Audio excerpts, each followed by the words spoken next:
ವಿವಾಹ ಬಳಿಕ ವಿವಾದಾತ್ಮಕ ಮಾತನಾಡಿರುವಂತಹ ನಟ, ಒಂದು ಕಾಲದಲ್ಲಿ ಹಿಟ್ ಸಿನಿಮಾಗಳನ್ನು ಕೊಟ್ಟಂತಹ ನಟ, ಸಾಲು ಸಾಲು ಸಿನಿಮಾ ಸೋಲು ಕಂಡರೂ ಕುಗ್ಗದ ನಟ.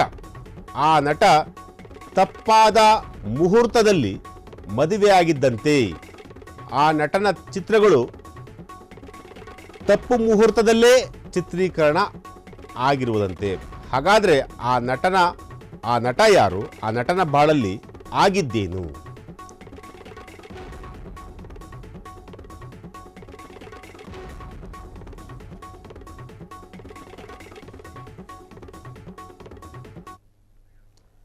ನಾನು ಶಾಸ್ತ್ರಗಳನ್ನು ನಂಬುತ್ತೇನೆ, ಆದರೆ ಫಾಲೋ ಮಾಡಲ್ಲ. ಕೆಟ್ಟ ಮುಹೂರ್ತ ಯಾರು ಗೊತ್ತಾದರೆ ಮಾತ್ರ ಪಾಲಿಸ್ತೇನೆ.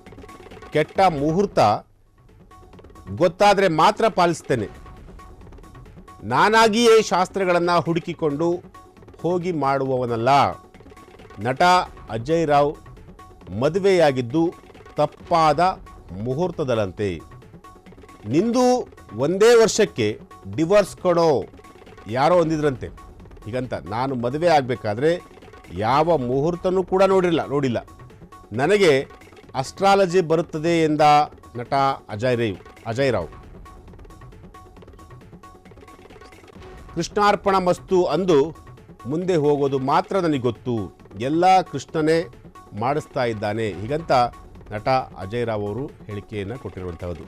ನಟ ಅಜಯ್ ರಾವ್ ಅವರು ಇತ್ತೀಚೆಗೆ ಅವರ ಒಂದು ಸಿನಿಮಾ ಕೂಡ ರಿಲೀಸ್ಗೆ ರೆಡಿ ಆಗಿರುವಂಥದ್ದು, ಯುದ್ಧಕಾಂಡ ಅಂತೇಳಿ. ಆ ಸಿನಿಮಾ ಕೂಡ ರಿಲೀಸ್ ಆಗಿರುವಂಥದ್ದು. ಅಂದರೆ ಆ ಸಿನಿಮಾ ರಿಲೀಸ್ ಆಗುವಂತಹ ಒಂದು ಸಂದರ್ಭದಲ್ಲಿ ಒಂದಷ್ಟು ಚಾನಲ್ಗಳಿಗೆ ಇಂಟರ್ವ್ಯೂವನ್ನು ಕೊಟ್ಟಿದ್ದರು. ಅಂದರೆ ನಾನು ಕೋಟಿ ಸಾಲವನ್ನು ಮಾಡಿಕೊಂಡಿದ್ದೇನೆ, ನನಗೆ ಕೋಟಿ ಸಂಪಾದನೆ ಮಾಡುವಂತಹ ಒಂದು ಶಕ್ತಿಯನ್ನು ಆ ದೇವರು ನನಗೆ ಕೊಟ್ಟಿದ್ದಾನೆ.